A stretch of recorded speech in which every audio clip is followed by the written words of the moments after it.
Hello and welcome to Not Without My Sister, where today I, Rosemary McCabe, am joined by my sister, Beatrice McCabe, #1 worldwide fan of Tim Riggins. Beatrice, how are you?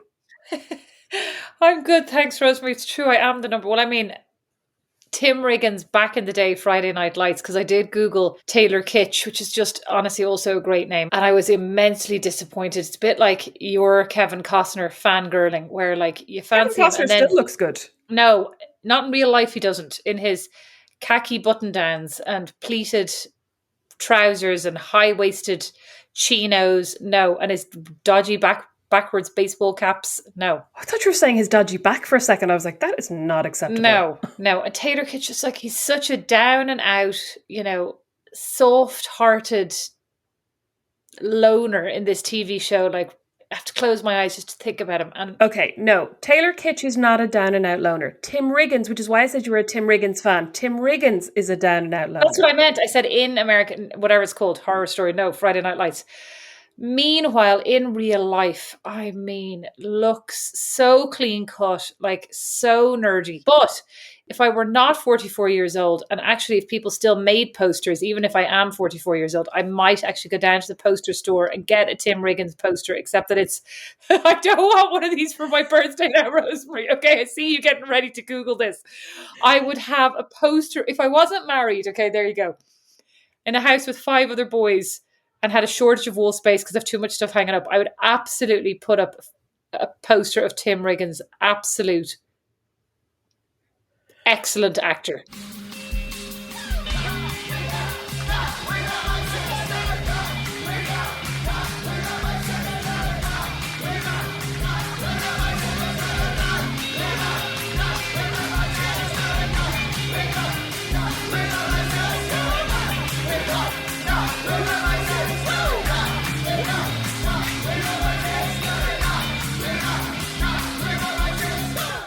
Okay, actually hilarious. Not only can you get a poster of Tim Riggins, but you can get one that makes it look like you're just a really big fan of his football team. Like his fictional football team.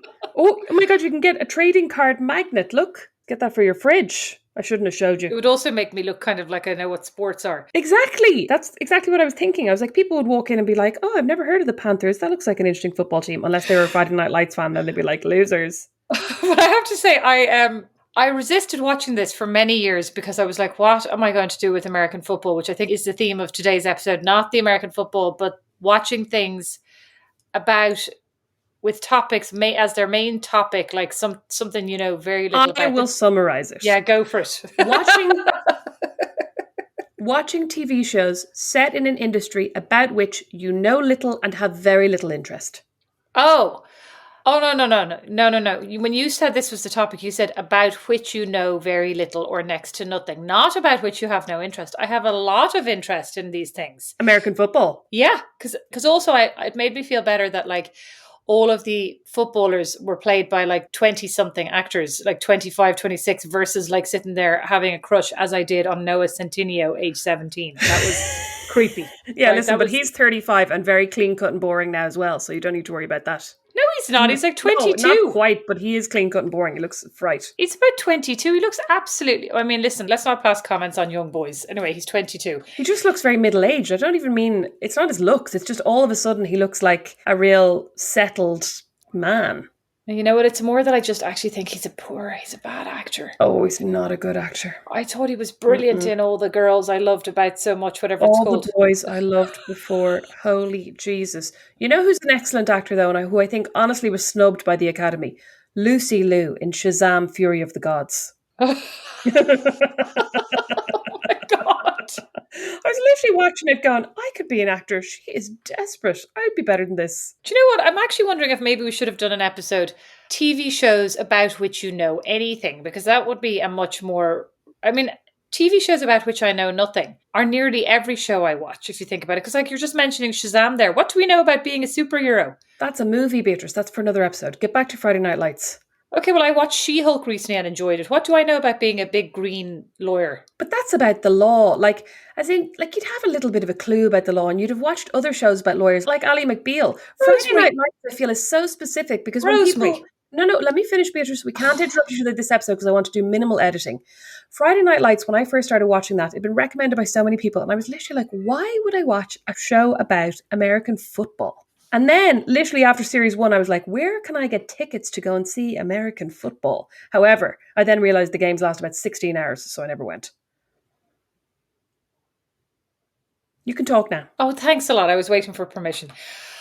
I would say any lawyer listening to this, if there are any, are literally rolling their eyes. Lawyers don't roll their eyes. At Rosemary McCabe's statement. They have to have a good poker face. No, they don't. Have you been watching the Gwyneth Paltrow, the excerpts from the Gwyneth Paltrow trial? No, they haven't. Are you friends with Taylor Swift? Who is this lawyer? Some idiot. And then also really awkward for Gwyneth to have to go, well, not really. Like, I don't have anything against her, but no. Well, she's also like, no, she's 20 years my junior. Like, not really. We're both famous and blonde. The whole thing is embarrassing. Yeah, you're a tall, small woman. Oh, not that small. What are these weird personal comments? Really weird. But also, if you were Gwyneth Paltrow and you were involved in any kind of ski-related accident, would you not just be like, you poor crate there, here's 20 grand? He's looking for 300 grand. Oh, well, I suppose that's a bit much. I mean, I don't know. I think like if he did truly fly into her back and then make grunting noises and give her the fright of her life, like you're also being extorted here if she is telling the truth. I mean, once you give him 300, what's to stop the next person saying, Gwyneth tripped me sideways when you just walked past her on the curb? Gwyneth tripped me sideways. That'd be real Irish. Gwyneth tripped me sideways. Okay. Tell me a TV show about which you know nothing. You know a lot of things and you're so knowledgeable, so I'd say you're going to be hard pushed now to find one. You're such an arsehole, you know that? Sometimes I'm like, I can't wait to do the podcast now. It'll really put me in a great mood. And then other times I get 11 minutes in and I think, fuck her. You know what? I actually think I watch a lot of TV shows that I feel I really do relate to. Because like one of my favorite TV shows is Buffy. And then I love Dawson's Creek. And then I watch all these kind of teen shows because I still feel like I'm 15. Do you know what I mean? Why are you got your mouth open like, I am just like Buffy? No, it wasn't. No. When you got to Buffy, I was like, she's lost it, right? But the first statement, I watch things that I really can relate to. Really? The Bachelor? Really? Naked and Afraid? What's that other one? Silent in a Room and a Box? What's that one? Love is Blind, you absolute dope. Silent in a Room in a Box? Yeah. Where do you even get this stuff from? Love is Blind and The Bachelor. Beatrice, I can relate to those because I feel great romantic love. Rosemary! And I'm obsessed with relationships. I know a lot about romantic love. I've been looking for it my whole life. Buy my book. This is Not About You at July 2023. I think I'm going to start bringing you over. I'm going to start bringing a single rose over to your house and then like teasing you with it and then handing it to whoever else is in the room. You wouldn't even know what to do with it. You wouldn't even. Yes, I would. Tell me. Okay. What would you say? What would you say as you hand out the rose? What did they say? Tell me. I would say.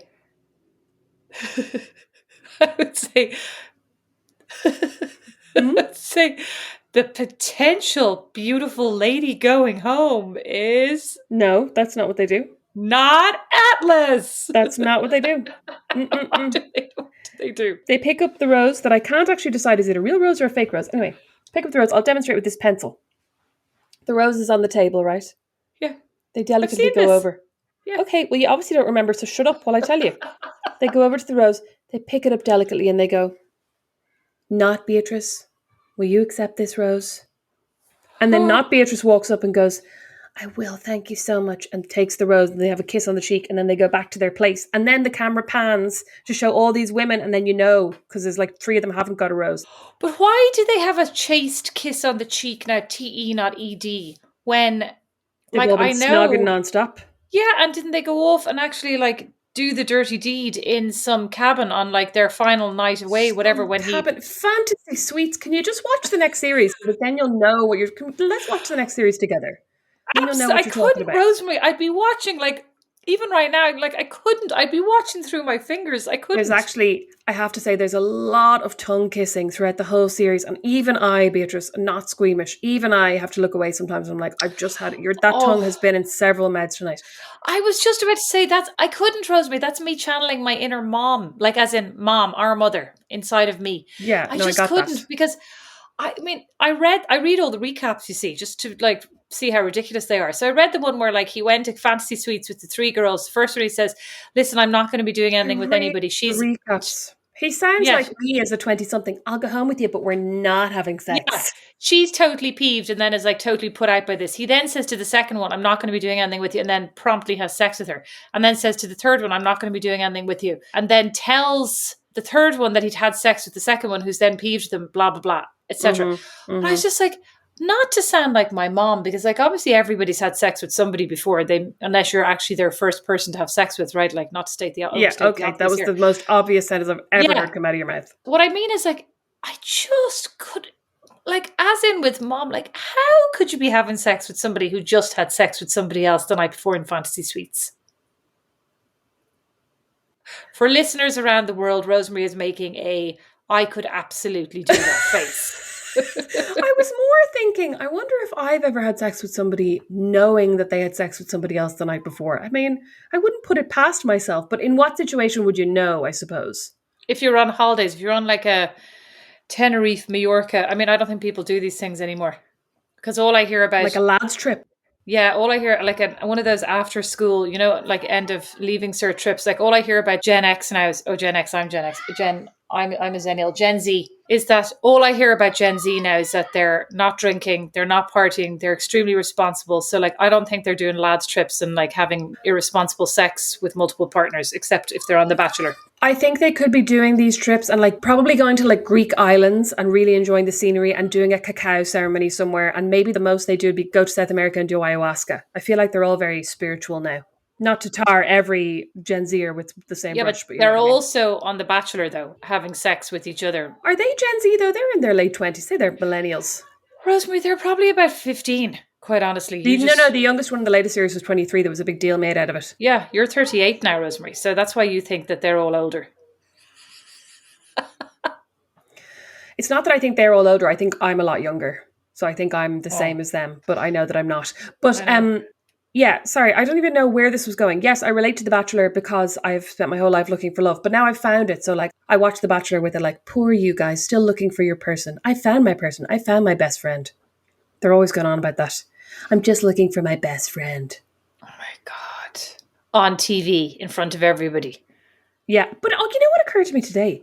The Bachelor is basically a show about polyamory because for the duration of the show, the main, whether it's the Bachelor or the Bachelorette, is basically dating 12 people, 11 people, 10, 9, 8, 7, 6. And they're all in this relationship with this one person and then they all live together. So it's kind of weird if you think about it. I did really enjoy Brett Michaels' Rock of Love, and I knew nothing about being a rock star or a groupie. I didn't watch that, but I actually remember you talking about it. But I mean, I heard it was good. I mean, when you're talking about polyamory and all living in the one house, I mean, I absolutely loved it. And Brett was constantly dating all of them and they never quite lived up to his rock and roll standards. I want to watch Married at First Sight, but I actually feel like I might relate too hard to that because I was talking to my friend Claire about it today and I was going, God, you could never be on that now because like you'd get coupled with somebody and you'd be like, oh, I hate that person. Whereas I'd be like, oh, fancy him, definitely fancy him, love him, he's great. Like I'd be the perfect candidate except for I'm too old. But listen, you're married. Oh yeah. Listen, you watch a lot of procedural and cop shows and you've never wanted to be a police officer, have you? Rosemary, I'm currently watching Will Trent, and let me tell you, wanting to be Will Trent's chihuahua is not the same as wanting to be a police officer. His chihuahua? What?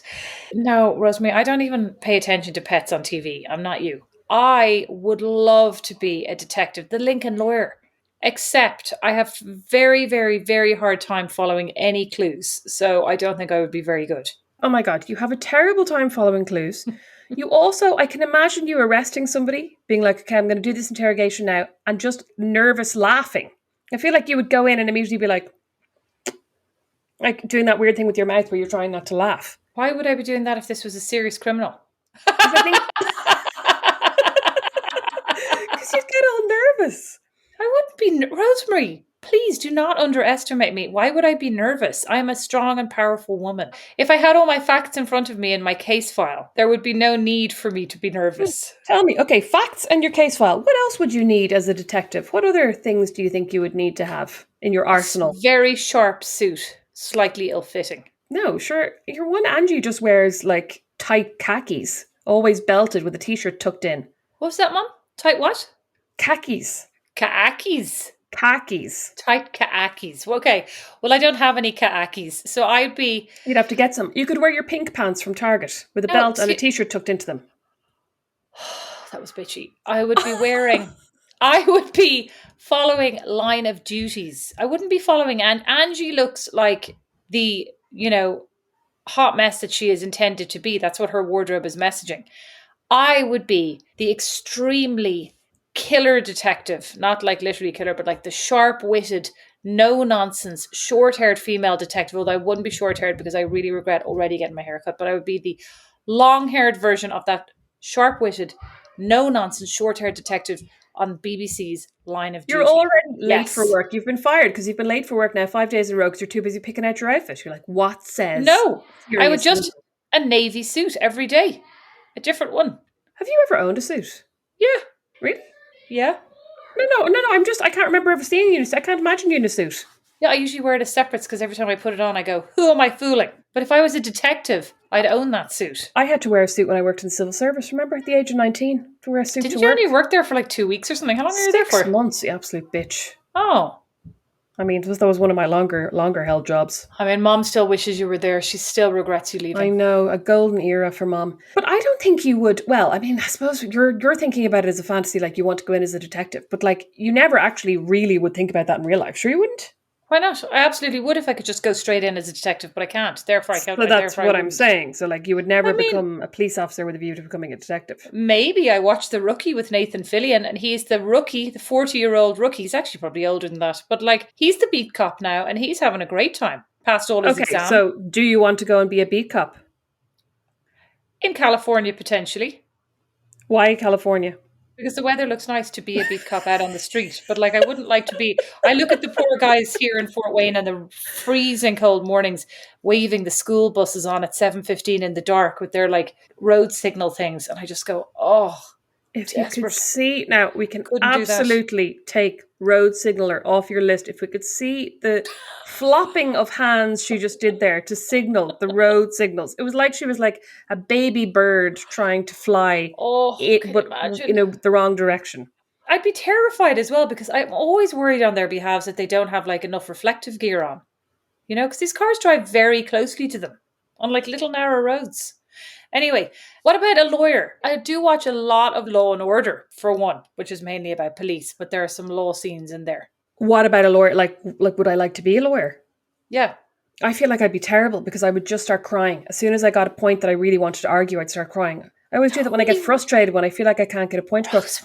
Rosemary, you're underestimating yourself and giving yourself and all women a bad name as over-emotional Egypts. That's why I'm giving you all women a bad name by saying that I am an overly emotional Egypt. Rosemary. Of course you could hold it together in a courtroom if you were on the side of justice. Now, if you were on the side of the criminals, you probably would be really good, actually, because you wouldn't I'm even just care. thinking, I think I prefer to be on the side of the criminals. Yeah, I was going to say you'd be terrible, but then as I mentioned the term criminal, your face shape changed I just and everything. was like, maybe that would be fun. I mean, I do truly believe that everybody deserves a fair trial. So, the idea of defending a criminal going, I know he did it, but if you can't prove it without reasonable doubt, then he's going to have to walk.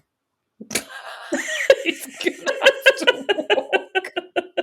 Oh my God, speaking of which, I just got a text from my friend Liam to say that Adnan Saeed from Serial, his conviction has been reinstated. His what's been reinstated? His conviction has been reinstated. What? His conviction was overturned and now it's been reinstated. Why? The court sided with an appeal brought forth by the family of Heyman Lee, Syed's ex-girlfriend and the victim of a 1999 murder. The family argued that they were not given enough notice to attend the September hearing that led to Syed's release. So it just means that another hearing will need to be held to reaffirm his release. Oh my God, that seems crazy, but what a nightmare for him. What a nightmare for all of them, in fairness. I mean, yes, sorry, what a nightmare for her family. They've all been through it. And like, imagine having a podcast made about your family tragedy. Like, whether or not they think he did it, it just... Or a TV show. Actually, there's a new documentary out about the impact of documentaries and real life TV shows, etc., on the bereaved families of murder victims, etc. It's supposed to be very good. We should watch that. Okay, so back to the TV shows. So, I mean, here's another one that I probably know quite a lot about, actually. Westworld. You probably know a lot about... Let me guess. No. I'm guessing. I just told you. Well, I'm just going to pretend you didn't. You probably know a lot about riding horses. Have you ever ridden a horse? I have ridden horses. Thank you very much. Did you like it? Absolutely loved it. The horse was like liquid gold between my legs, and I Okay. galloped Okay. around at speed without a Liquid saddle. gold. Oh, you're Yeah. making me feel all weird. I galloped around without a saddle. Why did you have to Yeah. take that extra? Because that's why I was like your one in Westworld. So hang on, did you or didn't you like horse riding? Because you sounded very sarcastic there, and I No, can't it's tell. grand. I was terrified. I only went about twice. I was absolutely terrified. Did you get up on that camel in Turkey, or was that just me? That was just you, Rosemary. Just you. God, you Oh no, would have I been went on terrified of the that. Very high. I went on the like tractor thing that was carted around behind the camel in the in the Museum of Marriage in Turkey with Julie. And Julie has a video that like in honestly Tunisia, right? in Tunisia that I think Julie has like locked in a safe somewhere because it is truly cinematic magic of me whizzing around on this tractor at high speed, screaming on like an indoor circuit behind the camel. Was she on the camel? No, she was wisely off with her phone taking the video of this, saying things like, "I'll go next, you go first," and then of course she's like, "Only joking." Oh my God, just like that time you sent me off for that terrible facial and I came back looking like I'd had like the acid peel of my nightmares, and then you and Julie were like, we're not going. We didn't know that was going to be bad. We were just like, "Oh, well, now we're not going." That was the same woman that you went to for laser hair removal, wasn't it? Oh God, God bless. She was actually should have nuts in known. hindsight. Yeah. Well, I didn't realize for like the first year that she wasn't doing it right. It's just like, why is this not working? Yeah, wasn't she waxing your legs first and then doing the Okay. laser hair removal? All right, moving on. Oh, that's TMI, wrong. thanks. That's wrong, by the way. TMI. Well, I said legs, didn't I? Oh, Jesus. Keep going. Okay, so... So back to Westworld. Oh, you know what, actually? You're very good at acting like you don't see anything bad going on. You know when the kids are being nightmares? You know in Westworld when they go like, Father, look, I just found this thing. And he goes, looks like nothing at all to me. I'll be like, Beatrice, the children are tearing down that. Looks like nothing at all to me. She goes back to her book. You'd be very good at that part. I don't know why this is... But we were supposed to be having a serious conversation about TV shows. We are having a serious conversation about TV shows. What else? Well, I really enjoyed Friday Night Lights, honestly. I actually found myself just wanting the drama to be over so that they just get to the football scenes, which is alarming. I even messaged my friend Kevin and said, bring me to a football game, please. Bring me to a football. Bring me to a football game, please. There's a difference between watching. He said he will bring me to a football game. There's a difference between watching and playing, as I realized when I really enjoyed on Sunday evening going to see the ice hockey. Did players. you really enjoy it? Yeah. The ice hockey players, not the ice hockey itself, just the players. No, I couldn't see them. I could just see the ice hockey game, and like every time there was a goal, the enthusiasm in the stadium was, But I don't think you'd like American football as much without being like, oh, Matt Saracen's going in. Like, oh, there's Tim Riggins has the ball. You know what I mean? Like, I don't think I'd care about random footballers. I need these fictional characters from this TV show to be running around. Yeah, and I'm not going to let my kids play football, so that's a problem. What are you going to let them play? Ice hockey? Swimming? I wouldn't let them play ice hockey. It was as violent. Oh, was it? Somebody was telling me, Kerry, whose brother actually works in the NHL as a sports therapist trainer or something, was telling me that they were all fighting and pushing each other. It was like American football as well. Yeah, they were all shoving each other out of the way and breaking the hockey sticks and all this. And she said that there are actually designated people on the team known as the fighters. They're the ones who like get into the fisticuffs and they train and everything. Yeah. That would not be you. Are there designated people knowing as the like hiders? Oh, that would absolutely be me. Yeah, I mean, also, even the goalie was like down on his knee pads, giving his all. I mean, that's why I always hated being in goal. I just always wanted to be. I know. Well, I hated being in goal because I just knew I was going to let people down. I was like, I'm not going to dive.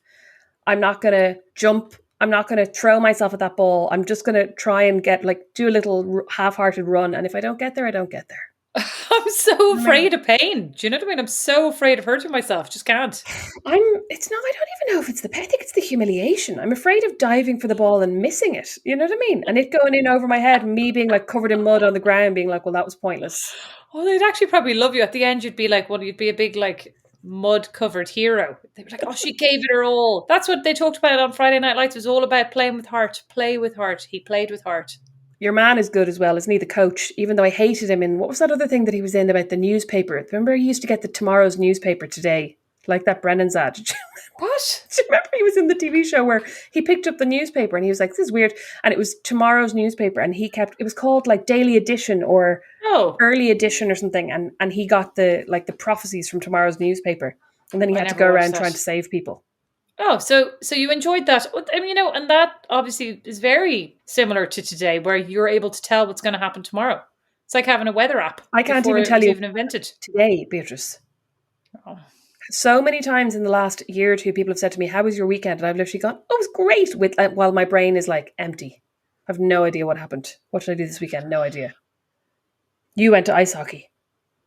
Yeah, I was trying to think, what did I do? Oh, on Saturday I made lemon cake. That was the highlight of my day. Oh, you came over and watched my baby. That was a big Oh yeah. highlight. Oh yeah. You had a great time. You were Yeah, an he excellent was. babysitter. Refused to take any of my directions, and then was surprised when he wouldn't go to sleep. Excuse me, I took all of your directions. Thanks a lot.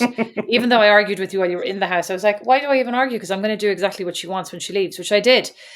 And then when he woke up later on crying, I had to bring him down and face him away from me because every time he saw my face and realized that it wasn't you, he freaked out. So for like the last hour before you got home, I sat directly behind him, Poor you and poor avoiding eye Atlas, contact. and Yeah. listening to the TV at max volume.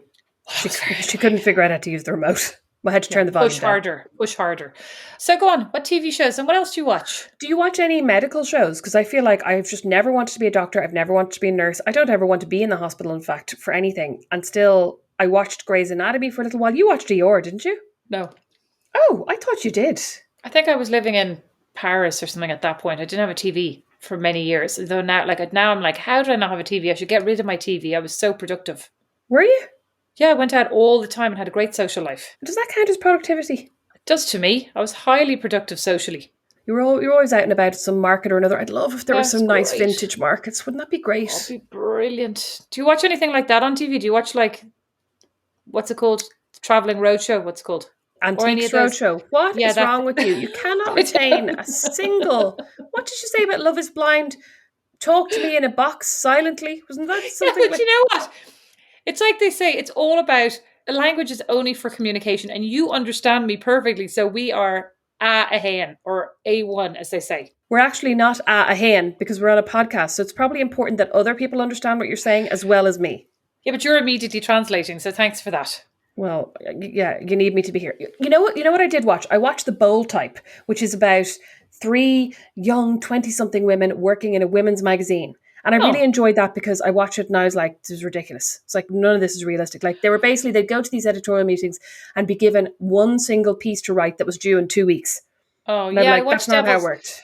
I watched The Devil Wears Prada, which I know you're going to tell me is a movie. And I was similarly like, I don't know why everybody's making such a big deal about this movie being amazing. So unrealistic. Nobody gets given all these designer clothes. She really was not treated badly in the greater scheme of how I had seen people be treated and how I myself was treated. She was actually treated with kid gloves, immediately got promoted, hung out with Anna Wintour. Like, sorry, stop complaining. It was the only scene that approached reality was the one where all the models had the paper mache animal heads on in the park. I would just like to clarify. That film was only allegedly about Anna Wintour. Anna, do not sue us. We know you're a big Not Without My Sister fan.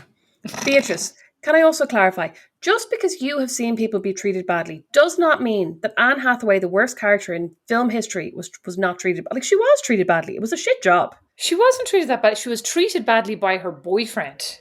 Oh, her boyfriend was terrible. But she was also, you know what? She was also terrible. You know, she's like, she looked down her nose. What I more meant, she wanted to be like a quote unquote serious journalist. What I more meant was that she was not treated worse or exceptionally badly, and everybody was watching it going, I can't believe anybody would get treated like that. But actually, she got treated well by comparison, because nobody gets given all these designer dresses and brought on buying trips and front row anything. Oh, well, yeah, the designer outfits, like when she turned up in the head to toe Chanel tweed was absolutely ridiculous, but like that kind of made it enjoyable. I do love a makeover scene in a movie, but the whole bit where she had to get the Harry Potter book, that was stressful.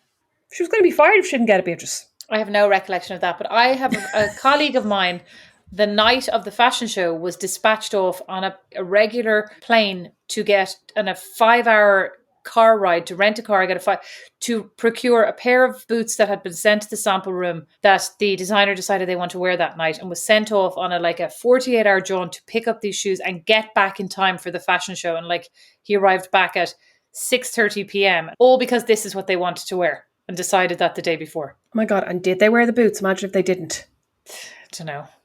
I think they did. I would actually die. That'd be so stressful. Remember the one time that I flew standby to New York to visit you, and I didn't know till the very last minute that I was going to get on the plane.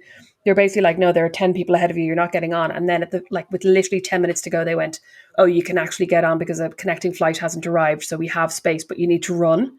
And literally I got down to pre-clearance or something, and I was like, I wish I just paid the 600 quid for my flights. This is so stressful. Sweat running down, my sweat everywhere. But you can imagine, my arms popped out. I was just soaking wet standing in that pre-clearance line. I'm sure they were like, this one is full of heroin. That's probably why they put you to the back of the line. They were like, she's suspiciously sweaty. I know. And then, most infuriatingly, the woman who was on standby who got on the plane directly ahead of me, they put her in first class.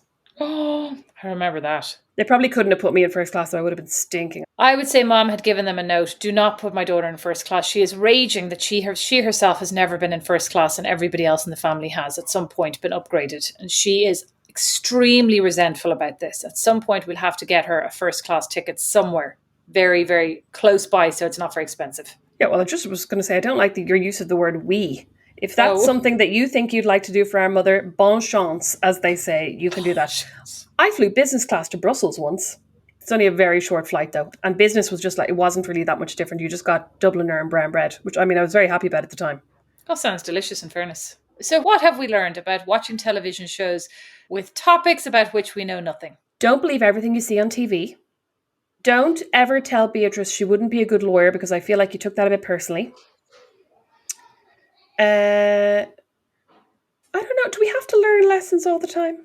It would be semi-helpful. What did we learn about you in this? I think we learned that I couldn't be a detective because I couldn't do the hard work to get there. I'm more worried about my clothing than I would be actually about the ins and outs of the job itself, the job requirements. I just really want to get somewhere, look great, and not have to do too much deduction about anything. I would not be able to catch a criminal mastermind. So you want to be Anna Wintour, basically, and not a detective. I think she does work very hard, though. I would say her job is relatively stressful. Yes, I'm not sure. Most jobs are relatively stressful. The main thing I've learned is that you can buy a Tim Riggins magnet, and it looks like you're just a football fan. Oh my God. Okay, well, I'll look forward to that for Christmas. Or my birthday's coming up sooner. What age will you be? On that note... Thanks for listening. Bye. Bye. Not Without My Sister is recorded in studio in Fort Wayne by Don Kirkland, who also wrote our theme tune, and the original illustration is by Lindsay Neilson.